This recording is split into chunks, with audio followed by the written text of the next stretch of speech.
Halo semuanya, saya Hendy Wijaya. Kita akan sama-sama belajar hari ini dari Matius pasal 16 ayat 24 sampai 28. Saya akan membacakan ayat-ayatnya. Lalu Yesus berkata kepada murid-muridnya, setiap orang yang mau mengikut aku, ia harus menyangkal dirinya, memikul salibnya, dan mengikut aku. Karena barang siapa mau menyelamatkan nyawanya, ia akan kehilangan nyawanya. Tetapi barang siapa kehilangan nyawanya karena aku, ia akan memperolehnya. Ayat 26. Apa gunanya seorang memperoleh seluruh dunia tetapi kehilangan nyawanya, dan apakah yang dapat diberikan sebagai ganti nyawanya? Sebab anak manusia akan datang dalam kemuliaan Bapanya, diiringi malaikat-malaikatnya. Pada waktu itu ia akan membalas setiap orang menurut perbuatannya. Aku berkata kepadamu, sesungguhnya di antara orang yang hadir di sini ada yang tidak akan mati sebelum mereka melihat Anak Manusia datang sebagai Raja dalam kerajaannya. Nah, saudara, ayat ini menjelaskan kepada kita bahwa jiwa kita atau nyawa kita itulah sesungguhnya diri kita yang sejati yang harus kita jaga sampai kedatangan Kristus. Dan ketika dia datang, dia akan mendapati kita sebagai orang-orang yang serupa dengan dia. Nah, oleh sebab itu, bagaimana kita menjaga jiwa ini supaya menjadi tetap suci, kudus di hadapan Tuhan. Yesus mengatakan, setiap orang yang mau mengikut aku, jelas jiwa kita akan dituntun kepada Kristus. Karena jiwa kita diciptakan oleh Tuhan supaya menjadi serupa dengan Kristus. Oleh sebab itu, ya kita ikuti adalah Kristus. Nah, bagaimana mengikut dia? Yesus sendiri mengajarkan, Tuhan sendiri mengajarkan, menyangkal diri, memikul salib, dan mengikut dia sampai akhir hidup kita. Nah, saudara, saya ingin menceritakan salah seorang pengikut Kristus ini yang menjaga jiwanya tetap murni, suci, kudus sampai akhir hidupnya. Dia adalah seorang tokoh gereja atau saints yang bernama Alexander, si pembakar arang. Bagaimana kisah hidupnya tentang Alexander ini? Ini adalah satu contoh orang yang mengikut Kristus, yang menyangkal diri dan memikul salib. Saya akan share skrip ini supaya saudara bisa mendengar ataupun membacanya dengan lebih baik. Dan ini adalah ikon dari Saint Alexander dari Komanes. Ini kita lihat ada arang di sini, tapi juga ada salib yang dia pegang. Ini menunjukkan dia mati martir. Lalu ada lingkaran di sini yang menunjukkan dia adalah pengikut Kristus yang menjaga jiwanya menjadi kudus, suci. Sehingga oleh gereja, dia menjadi salah seorang santo atau saints, orang kudus, yang kita beri nama Martir Kudus Alexander dari Komana. Kita lihat kehidupannya. Sebagai seorang pembakar arang sederhana, Saint Alexander tinggal di kota Komana dekat Neo Caesarea. Ketika Uskup Komana meninggal, Saint Gregorius membuat mujizat dan Uskup Neo Caesarea kemudian dipanggil untuk memimpin sebuah dewan atau konsili, ya, sidang untuk memilih seorang uskup baru. Baik presbiter maupun orang-orang awam hadir di dalam konsili tersebut. Namun para pemilih tidak dapat menyepakati siapa satu orang itu sebagai uskup baru. Pada saat mengevaluasi seorang calon, mereka semua terutama memperhatikan poin-poin lahiriah saja, yaitu martabat dan perilaku yang kelihatan. Tetapi Saint Gregorius kemudian berkata bahwa mereka tidak perlu terlalu melihat ciri-ciri lahiriah, melainkan pada semangat dan kemampuan rohaninya. Kemudian beberapa pencemooh mengejek dan berteriak bahwa kita harus memilih Alexander nih, si pembakar arang, sebagai uskup kita. Kemudian banyak yang ketawa mendengar teriakan itu. Lalu Saint Gregorius bertanya, siapa Alexander ini? Dia berpikir bahwa namanya tidak mungkin disebutkan di sidang ini tanpa kehendak Allah. Lalu Gregorius kemudian memerintahkan agar Alexander dihadirkan di hadapan sidang. Sebagai seorang pembakar arang, dia benar-benar kotor dan pakaiannya compang-camping. Penampilannya kembali mengundang gelak tawa di dalam konsili itu. Saint Gregorius kemudian membawa Alexander ke samping dan membuatnya bersumpah untuk mengatakan kebenaran tentang dirinya sendiri. Alexander berkata bahwa dia adalah seorang filsuf Yunani dan dia menikmati kehormatan dan kedudukan yang besar, tetapi dia menolak semuanya, merendahkan dirinya dan menjadikan dirinya bodoh demi Kristus atau miskin demi Kristus sejak dia membaca dan memahami kitab suci. Lalu Gregorius memerintahkan supaya Alexander mandi dan mengenakan pakaian baru dan bersama dia memasuki sidang itu sebelum semua mulai memeriksa dia sesuai dengan kitab suci. Akhirnya semua kagum pada kebijaksanaan dan kata-kata Saint Alexander dan hampir tidak bisa mengenali orang bijak ini, mantan pembakar arang yang pendiam. Saint Alexander terpilih sebagai uskup dengan suara bulat, kemudian dengan kesuciannya, kebijaksanaannya, dan kebaikannya, kebajikannya, dia mendapatkan kasih dari teman-temannya. Di bawah pemerintahan Kaisar Diocletianus yang memerintah di abad ke-3 sampai awal abad ke-4 tahun 284 sampai 305, Alexander dengan berani mengakui Kristus dan dia menolak untuk menyembah dewa berhala. Memang di 3 abad pertama kekristenan sungguh mengalami penganiayaan yang banyak sekali dari para kaisar yang tidak percaya kepada Kristus. Salah satunya Kaisar Diocletianus ini yang menyiksa Alexander. Setelah disiksa, mereka melemparkannya ke dalam api dan di sana dia pergi menghadap Tuhan. Menurut sumber lain, Saint Alexander justru menderita di bawah Kaisar Decius ya pada tahun 249 sampai 251. Nah, saudara-saudara, kita lihat bagaimana kehidupan Alexander yang sungguh-sungguh luar biasa. Dia adalah seorang yang pintar, filsuf Yunani, menikmati kehormatan dan kedudukan. Tapi dia meninggalkan itu semua, menjalani satu kehidupan yang miskin dan bodoh, tetapi Allah memilih dia untuk menjadi seorang uskup yang bijaksana, yang suci, dan penuh kebajikan. Dan walaupun pada akhirnya dia mempersembahkan hidupnya kepada Kristus di dalam kemartiran dia. Luar biasa. Nah, kembali kepada Matius 16. Bagaimana kita bisa memikul salib, menyangkal diri, lalu kita mengikuti Kristus. Salah satu kebajikan yang harus kita bangun, seperti yang sudah dialami oleh Alexander ini, dan kita percaya itu adalah pengudusan pertolongan dari Roh Kudus, yaitu kerendahan hati dia. Sehingga dia bisa mencapai yang namanya kesucian, kebijaksanaan, dan kebaikan. Karena kerendahan hati, seperti yang dia lakukan, yaitu junjungan dia, Kristus itu sendiri. Nah, saudara-saudara, bagaimana kita melakukan perintah Tuhan, mengikut dia, menjaga jiwa kita, yaitu kita harus senantiasa belajar rendah hati. Belajarlah untuk menghormati dan mencintai orang-orang yang hina dan sederhana, seperti Alexander. Yang orang-orang seperti itulah yang paling banyak di dalam kerajaan surga. Sebab di dalamnya tidak ada kesombongan.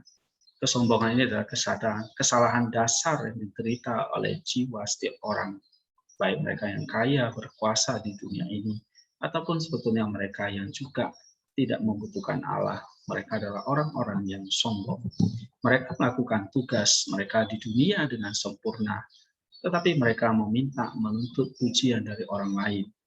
Mereka orang-orang yang sebetulnya mementingkan diri sendiri di dunia, mencari pujian untuk semua pekerjaan mereka. Tetapi apa yang mereka kerjakan, justru yang dikatakan oleh Matius tadi, mereka kehilangan jiwanya. Nah, saudara-saudara, kita tidak mau kehilangan jiwa di dalam kesombongan kita. Mari kita belajar rendah hati seperti Alexander ini. Dia seorang filsuf terkemuka, dan dia meninggalkan segalanya, menyembunyikan dirinya dari masyarakat yang meninggikan dan memuji dia, tetapi dia justru berbaur dengan orang yang paling rendah dan paling sederhana. Sebagai seorang pembakar arang di antara mereka pembakar arang.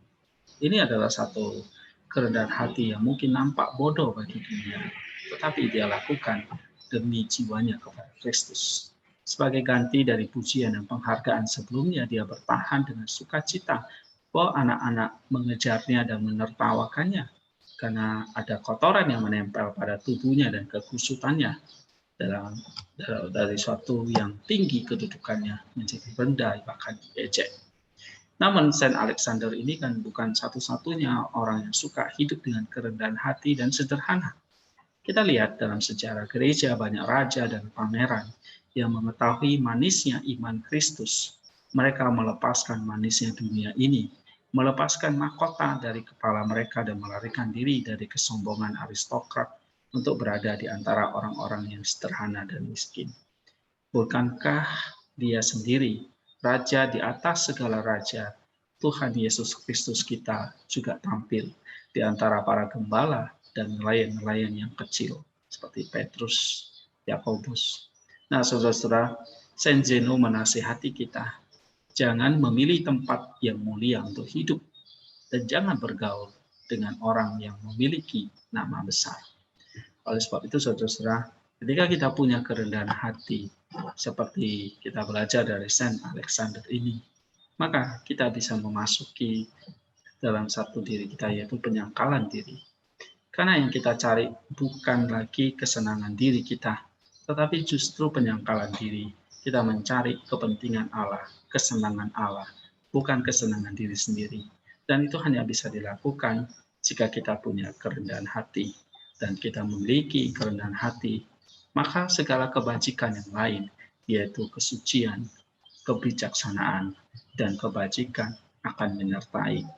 Nah, saudara, saya kembali ke Matius 16 tadi, ayat 24-28. Ada satu pandangan dari Saint Theo van der Reclus. Dia menuliskan begini, Tuhan menuntut penyangkalan diri yang tegas dari mereka yang ingin mengikuti dia. Biarkan dia menyangkal dirinya sendiri, katanya. Hal ini bisa dijelaskan seperti ini. Menyangkal diri berarti singkirkan kepentinganmu dan hanya kejar kepentingan Tuhan. Kita akan bisa memenuhi perintah ini ketika kita selalu melakukan apa yang menyenangkan Tuhan, kata Theophan. Lalu pertanyaannya, bagaimana kita bisa melakukan ini? Pikirkan baik-baik apa yang ada di dalam diri kita dan apa yang ada di sekitar kita, di luar diri kita, dan lihatlah secara tajam dalam satu sisi dan lain situasi, baik itu secara internal atau eksternal.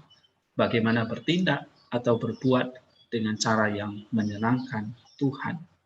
Maka tidak mengasihani diri sendiri dan tidak melakukan perhitungan atau kepentingan kita sendiri, tetapi bertindaklah sesuai penyangkalan diri sepenuhnya. Maximus Saint Theophan mengajarkan kepada kita untuk memiliki penglihatan yang tajam terhadap segala situasi, baik di dalam diri maupun di luar diri kita. Kita pasti berkata sulit untuk melakukan ini, tetapi Theophan mengatakan, aku katakan tidak, itu tidak sulit. Kita telah diberi perintah yang jelas dan pasti. Perintah itu menyingkapkan bahwa Tuhan tahu bahwa kita bisa melakukan itu untuk menyenangkannya. Sehingga tidak ada perintah yang tidak mungkin dikerjakan, tidak mungkin tidak bisa dikerjakan oleh manusia. Tuhan Maha tahu dan Dia tahu kekuatan kita. Dan ketika Dia memberikan perintah itu, yang harus kita lakukan adalah kita mau melakukannya, bukan kita tidak sanggup. Tetapi pertanyaannya, apakah kita mau menjadi rendah hati?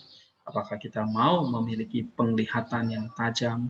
Apakah kita mau menanggalkan kepentingan kita sendiri lalu mengejar kepentingan Allah? Nah, ini yang harus kita kerjakan. Kita menerapkannya pada segala situasi, baik internal dan eksternal. Memiliki pikiran atau akal yang sehat telah cukup. Jika kita tidak dapat menemukan sesuatu, tanyakan kepada pembimbing atau bapa spiritual kita, atau orang lain yang kata-katanya kita hormati dan hargai, dan kerjakan sesuai dengan arahannya. Tetapi akan lebih baik jika kita bisa mempertajam ketajaman kita dengan membaca firman Tuhan atau kitab suci, dan juga tulisan-tulisan dari para bapa gereja, sehingga kita akan selalu memiliki pengambil keputusan bersama kita.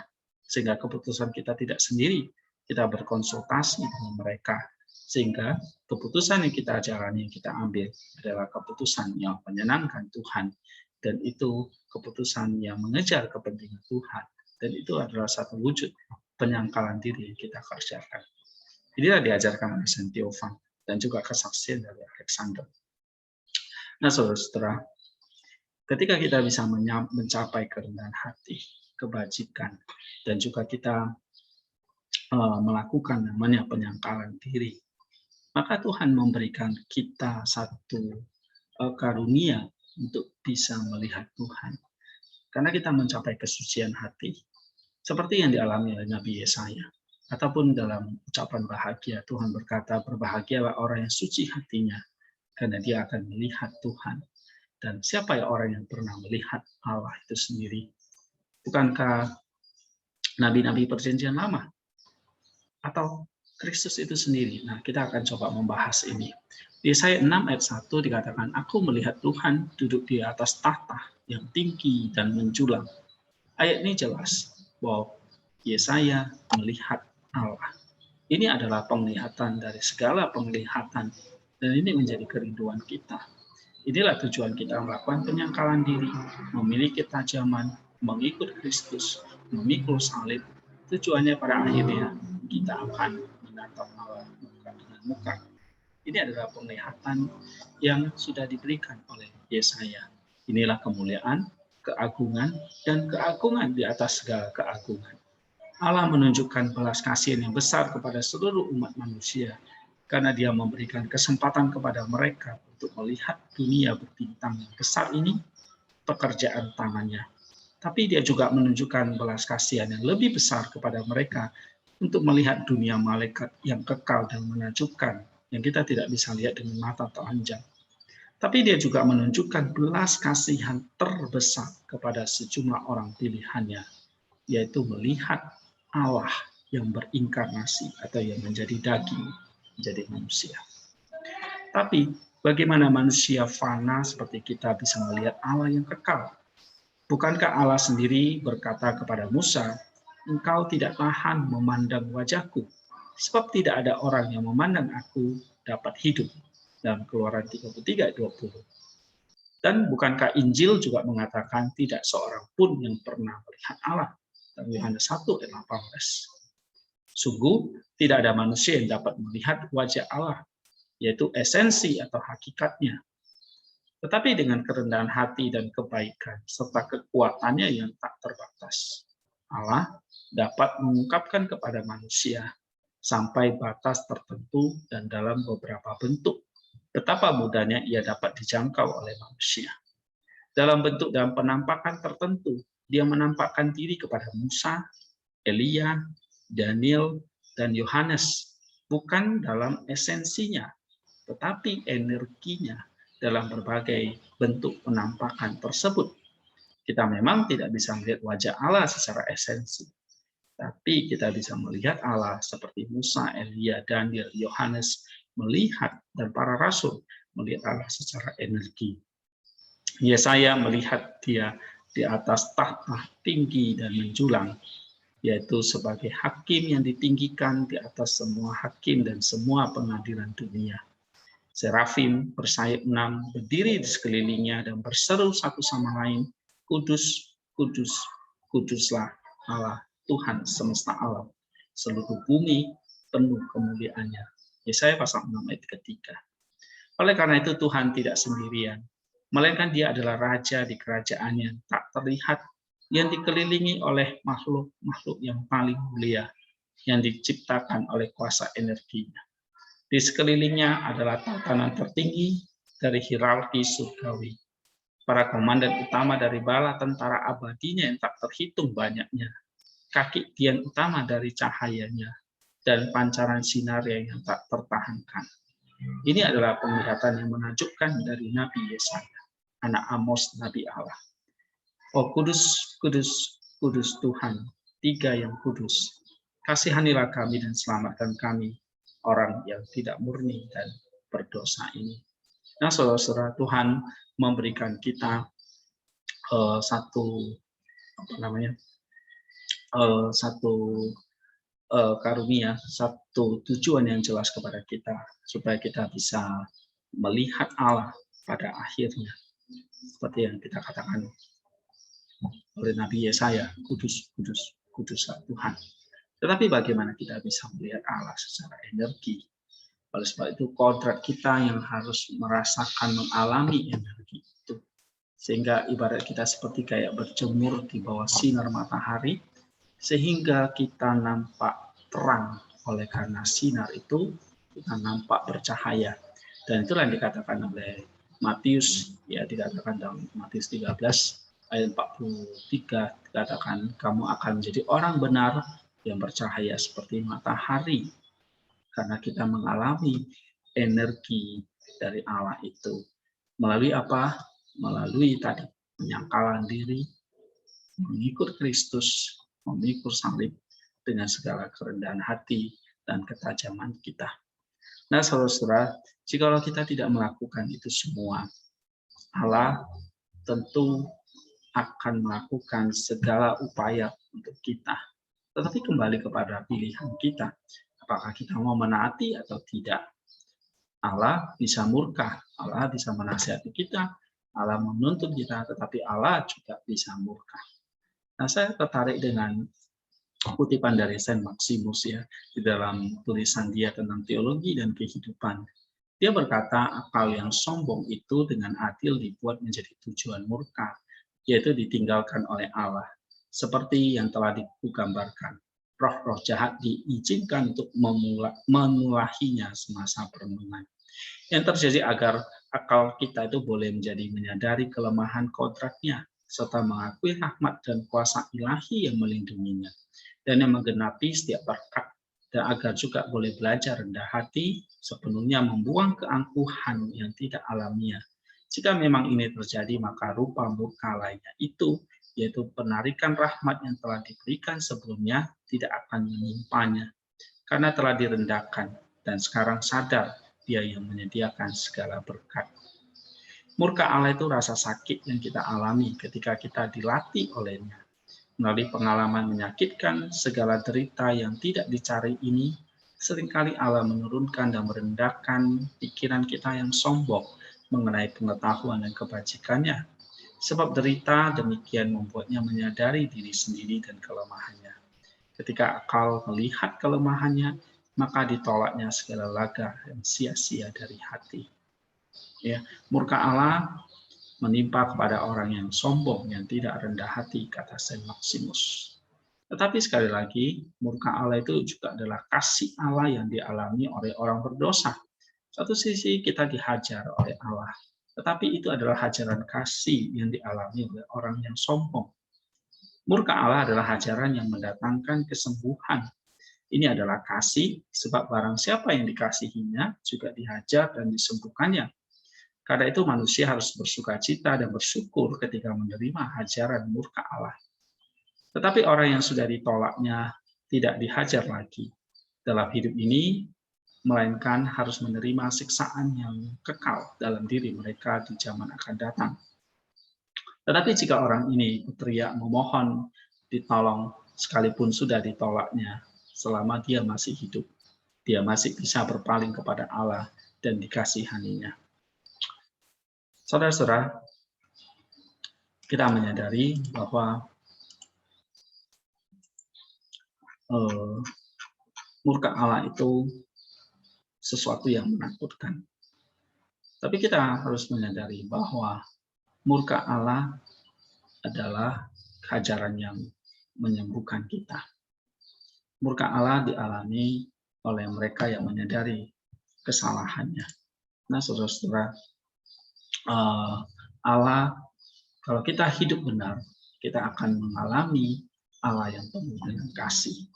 Tetapi kalau kita hidup tidak benar, kita akan mengalami atau mendekati Allah yang seperti api yang menghanguskan itu. Pilihan ada di tangan kita. Apakah kita mau mengikuti Dia? Saudara, mari kita belajar seperti Alexander atau seperti para nabi, para rasul yang sudah menunjukkan bukti kepada kita bahwa mereka adalah orang-orang yang mampu menyangkal diri mereka, menyelesaikan hidup mereka dengan baik, menjaga jiwa mereka, tidak mementingkan